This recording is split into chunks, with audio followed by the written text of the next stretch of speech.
23 વર્ષો પછી મકર સંક્રાંતિ પર બનશે અમૃત સિદ્ધિ યોગ, કન્યા રાશિ માટે ખુલશે ભાગ્યના દ્વાર 10 મોટી ભવિષ્યવાણીઓ। જી હા મિત્રો, આજે અમે વાત કરવા જઈ રહ્યા છીએ એક એવા દુર્લભ અને દિવ્ય સંયોગની જે પૂરા 23 સાલ પછી મકર સંક્રાંતિના પાવન પર્વ પર બનવા જઈ રહ્યો છે। આ વર્ષે મકર સંક્રાંતિ પર અમૃત સિદ્ધિ યોગ, સર્વાર્થ સિદ્ધિ યોગ, નવપંચમ યોગ જેવા અત્યંત શુભ યોગોનું નિર્માણ થઈ રહ્યું છે, જેનો પ્રભાવ બધી 12 રાશિઓ પર પડશે। પરંતુ મિત્રો, કન્યા રાશિના જાતકો માટે આ મકર સંક્રાંતિ જીવન બદલી દેનારી સિદ્ધ થઈ શકે છે, કારણ કે આ પાવન દિવસે એકાદશી તિથિનો શુભ સંયોગ પણ બની રહ્યો છે અને સાથે જ સૂર્યદેવ દક્ષિણાયનથી ઉત્તરાયણ થવા જઈ રહ્યા છે।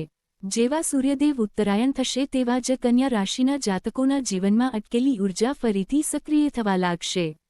મિત્રો, લાંબા સમયથી કન્યા રાશિવાળા જાતક જે માનસિક ગૂંચવણો, આર્થિક દબાણો અને અધૂરા પ્રયાસોથી ઝઝૂમી રહ્યા હતા, હવે તેમના પર સૂર્યદેવની વિશેષ કૃપા વરસવાની છે।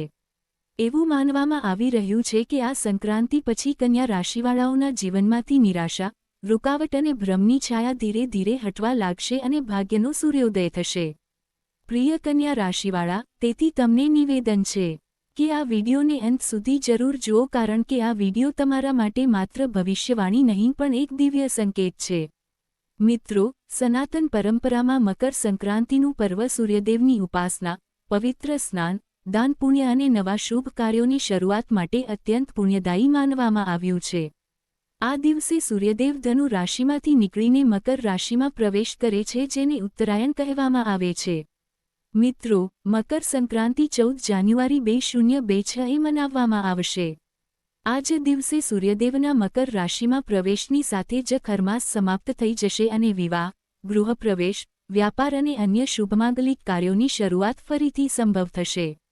આ વખતની મકર સંક્રાંતિ એટલે પણ ખાસ છે કારણ કે 23 સાલ પછી એકાદશી અને મકર સંક્રાંતિનો દુર્લભ યોગ બની રહ્યો છે। આ પહેલા એવો યોગ 2003માં બન્યો હતો। સાથે જ આ દિવસે ભગવાન વિષ્ણુ અને સૂર્યદેવ બંનેની સંયુક્ત કૃપા કન્યા રાશિના જાતકો પર વિશેષ રૂપે વરસવાની છે। મિત્રો, 14 જાન્યુઆરી 2026 બુધવાર સૂર્યદેવ બપોરે લગભગ સવારે 3 વાગ્યે ધનુ રાશિમાંથી નીકળીને મકર રાશિમાં પ્રવેશ કરશે।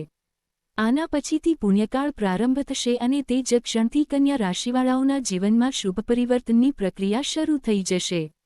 તો મિત્રો, હવે સવાલ એ છે કે સૂર્યના મકર રાશિમાં પ્રવેશથી, અમૃત સિદ્ધિ યોગના પ્રભાવથી અને એકાદશીના દિવ્ય સંયોગથી કન્યા રાશિવાળાઓને કયા કયા મોટા લાભ મળવાના છે? પરંતુ મિત્રો, તે પહેલાં આપ સૌને એક નાનો અનુરોધ છે, કોમેન્ટ બોક્સમાં સાચા મનથી જય સૂર્યદેવ અને જય નારાયણ અવશ્ય લખો। વિડીયોને એક લાઇક, ચેનલને સબસ્ક્રાઇબ અને તમારા પ્રિયજનો સાથે શેર જરૂર કરો। હવે ચાલો મિત્રો જાણીએ કન્યા રાશિ માટે મકર સંક્રાંતિ સાથે જોડાયેલી 10 મોટી અને ચોંકાવનારી ભવિષ્યવાણીઓ। નંબર 1, કન્યા રાશિની પહેલી મોટી ભવિષ્યવાણી। મિત્રો, કન્યા રાશિની પહેલી ભવિષ્યવાણી એ સંકેત આપે છે કે 23 વર્ષો પછી મકર સંક્રાંતિ પર બનનારો અમૃત સિદ્ધિ યોગ અને એકાદશીનો દિવ્ય સંયોગ કન્યા રાશિના જાતકો માટે અત્યંત લાભકારી સિદ્ધ થવાનો છે। 14 જાન્યુઆરી 2026 સૂર્યદેવ ધનુ રાશિમાંથી નીકળીને મકર રાશિમાં પ્રવેશ કરશે અને આ પરિવર્તન કન્યા રાશિ માટે કર્મ અને ફળ બંનેને સક્રિય કરનારું રહેશે। સૂર્યદેવની કૃપાથી આ સમયે તમારી આર્થિક હાલતમાં સ્થિરતા અને મજબૂતી આવશે। જે જાતકોના પૈસા ક્યાંક અટકેલા હતા, તે ધન પાછું મળવાની સંભાવના બની રહી છે। આવકના નવા સ્ત્રોત ખુલી શકે છે અને પહેલાંની તુલનામાં ધન સંચય કરવાના અવસર મળશે। મિત્રો, આ દરમિયાન તમને સરકારી ક્ષેત્ર, પ્રશાસન, દસ્તાવેજ, ટેક્સ, નોકરી કે અધિકાર સાથે જોડાયેલા મામલાઓમાં લાભ મળી શકે છે। જો તમે કોઈ પરીક્ષા, ઇન્ટરવ્યૂ કે સરકારી કામ માટે પ્રયાસ કર્યો છે તો તેનું સકારાત્મક પરિણામ મળવાના સંકેત છે। જો કે આ સમયે કામકાજમાં કોઈ મોટી રૂકાવટ નહીં આવે, પરંતુ તમારે ખર્ચાઓ પર નિયંત્રણ રાખવું બેહદ જરૂરી હશે। અનાવશ્યક ખર્ચ ભવિષ્યમાં પરેશાનીનું કારણ બની શકે છે। 14 જાન્યુઆરી પછી વિદેશ સાથે જોડાયેલા કાર્યોમાં પણ લાભના યોગ બની રહ્યા છે। જો તમે વિદેશમાં કામ કરો છો, આયાત નિકાસ, ઓનલાઇન કે મલ્ટીનેશનલ ક્ષેત્ર સાથે જોડાયેલા છો તો તમને સારા પરિણામ મળી શકે છે। ઘર, વાહન કે કોઈ સ્થાયી સંપત્તિને લઈને જે યોજના બનાવી રહ્યા છો, તેના માટે 14મી 30 જાન્યુઆરીની વચ્ચેનો સમય બેહદ શુભ માનવામાં આવી રહ્યો છે. કુલ મળીને 14 જાન્યુઆરીથી 11 ફેબ્રુઆરી સુધી સૂર્યદેવની વિશેષ કૃપા કન્યા રાશિના જાતકો પર બનેલી રહેશે.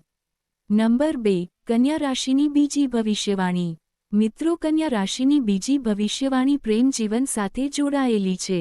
જે જાતકોના પ્રેમ સંબંધોમાં લાંબા સમયથી ગેરસમજ, દૂરી કે અસમંજસ બનેલું હતું, તે સમય હવે ધીરે ધીરે સમાપ્ત થવા જઈ રહ્યો છે. 14 જાન્યુઆરીથી 11 ફેબ્રુઆરી સુધી સૂર્યદેવની ઉર્જા તમારા પ્રેમ જીવનમાં સ્પષ્ટતા અને સ્થિરતા લઈને આવશે. તમે તમારા સાથી સાથે ખુલીને વાત કરી શકશો અને સંબંધમાં નવી સમજ વિકસિત થશે. કેટલાક કન્યા રાશિના જાતકોના જીવનમાં આ દરમિયાન નવા પ્રેમનો પ્રવેશ પણ સંભવ છે. આ સંબંધ ઉતાવળવાળો નહીં પણ ધીરે ધીરે ગહેરો થનારો અને ભરોસા પર આધારિત હશે. જો તમે તમારા પ્રેમ સંબંધને વિવાહમાં બદલવાનો પ્રયાસ કરી રહ્યા છો, તો આ સમય તમારા માટે ઘણો અનુકૂળ રહેશે. માતાપિતાની સહમતિ મળવાના યોગ બની રહ્યા છે અને પરિવારનો સહયોગ પણ પ્રાપ્ત થઈ શકે છે. મિત્રો, એ કહેવું ખોટું નહીં હોય કે આ સમયે સૂર્યદેવની કૃપાથી કન્યા રાશિવાળાઓને સાચા ભાવનાત્મક જોડાણનો અનુભવ થશે. જે સંબંધ અસ્થિર હતા તેમાં મજબૂતી આવશે અને જે નવા છે, તે ભરોસાના પાયા પર આગળ વધશે. નંબર 3. કન્યા રાશિની ત્રીજી ભવિષ્યવાણી. મિત્રો, કન્યા રાશિની ત્રીજી ભવિષ્યવાણી વૈવાહિક જીવન સાથે સંબંધિત છે. જેવા સૂર્યદેવ 14 જાન્યુઆરીએ મકર રાશિમાં પ્રવેશ કરશે, કન્યા રાશિના વિવાહિત જાતકોના જીવનમાં સંતુલન અને સૌહાર્દ વધવા લાગશે. આ સમયે પતિ પત્ની વચ્ચે સહયોગ વધશે, પારિવારિક જવાબદારીઓને તમે હળીમળીને નિભાવશો અને પરસ્પર સમજ પહેલા કરતાં બહેતર થશે. કેટલાક દંપતી આ દરમિયાન યાત્રા કે કોઈ શુભ કાર્યક્રમમાં સામેલ થઈ શકે છે જેનાથી સંબંધ વધુ મજબૂત થશે. પરિવારમાં કોઈ ખુશખબરીના સંકેત પણ મળી રહ્યા છે. સંતાન પક્ષથી સુખ કે કોઈ શુભ સમાચાર મળવાની સંભાવના બની રહી છે. જો કે મિત્રો, 28 જાન્યુઆરીની આસપાસ જ્યારે શુક્ર ગ્રહની સ્થિતિ બદલશે ત્યારે થોડા સમય માટે ભાવનાત્મક સંવેદનશીલતા વધી શકે છે. નાની નાની વાતો પર દલીલ કે ગેરસમજ થઈ શકે છે, તેથી વાણી અને વ્યવહારમાં સંયમ રાખવો જરૂરી હશે. આ સમયે જો તમે તમારા જીવનસાથી સાથે ક્યાંક સમય વિતાવો છો તો પરસ્પર તણાવ ઓછો થશે અને સંબંધ ફરીથી સહજ અને મધુર બની જશે. કુલ મળીને 14 જાન્યુઆરી પછી સૂર્યની બદલાયેલી ચાલ કન્યા રાશિના વૈવાહિક જીવનમાં સકારાત્મક પરિવર્તન લઈને આવશે. નંબર 4. કન્યા રાશિની ચોથી ભવિષ્યવાણી. જી હા મિત્રો, કન્યા રાશિની ચોથી ભવિષ્યવાણી એ સંકેત આપે છે કે 14 જાન્યુઆરીથી 11 ફેબ્રુઆરીની વચ્ચે જે પણ જાતક નવી નોકરીની તલાશમાં લાગેલા છે, તેમની આ ઈચ્છા હવે પૂરી થઈ શકે છે. આ સમય કન્યા રાશિના કરિયર માટે બેહદ નિર્ણાયક અને શુભ માનવામાં આવી રહ્યો છે. સૂર્યદેવની વિશેષ કૃપાથી તમને મનગમતો અવસર મળી શકે છે. જે જાતક નોકરી બદલવાનો વિચાર બનાવી રહ્યા છે તેમના માટે પણ આ સમય અનુકૂળ રહેશે. કાર્યક્ષેત્રમાં બદલાવ કરવાથી તમને બહેતર પદ, સારું વાતાવરણ અને સંતોષજનક પરિણામ મળી શકે છે. જે યુવા લાંબા સમયથી સ્પર્ધાત્મક પરીક્ષાઓ કે ઇન્ટરવ્યૂની તૈયારી કરી રહ્યા છે, તેમના માટે અચાનક સારો મોકો સામે આવી શકે છે જેને સમય રહેતા સ્વીકારવો બેહદ જરૂરી હશે.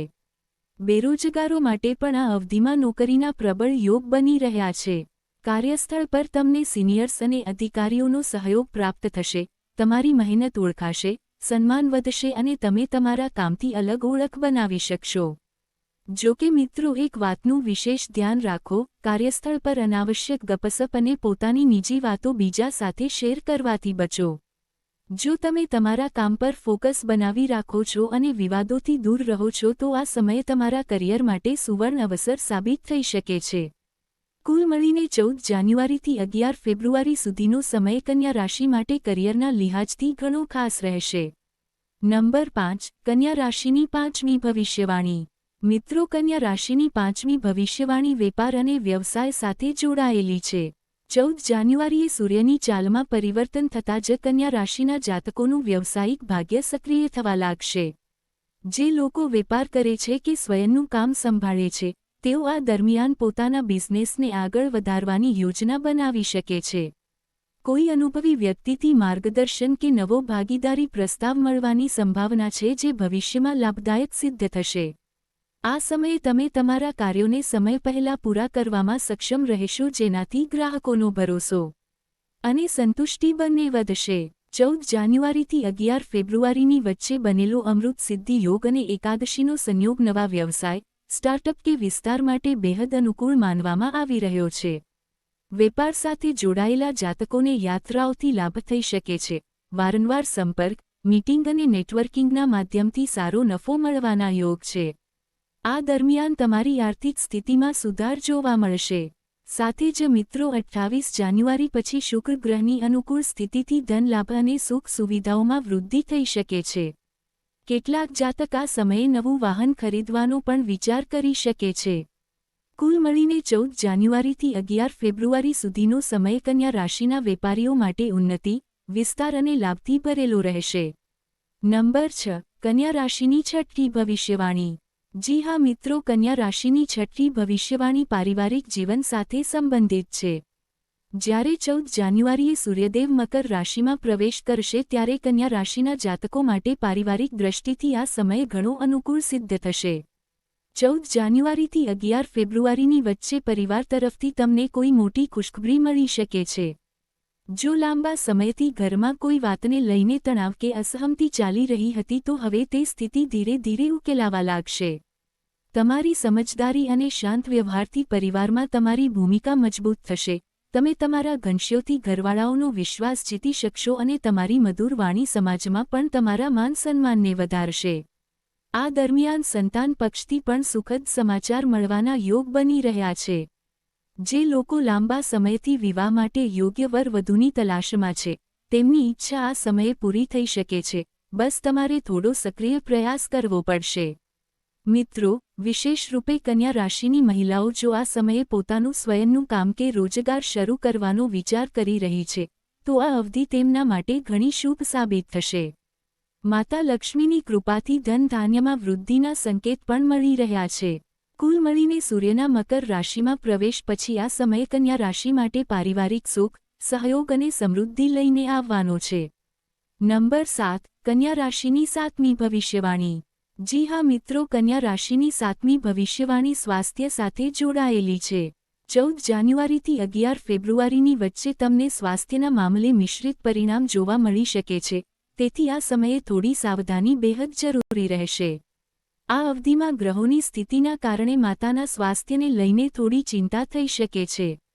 જો પહેલાથી કોઈ સમસ્યા ચાલી રહી છે તો તેને નજરઅંદાજ ન કરો અને સમય પર ચિકિત્સકીય સલાહ લેતા રહો. તમારી સતર્કતાથી સ્થિતિ નિયંત્રણમાં રહેશે અને ઈશ્વરની કૃપાથી સુધાર પણ થશે.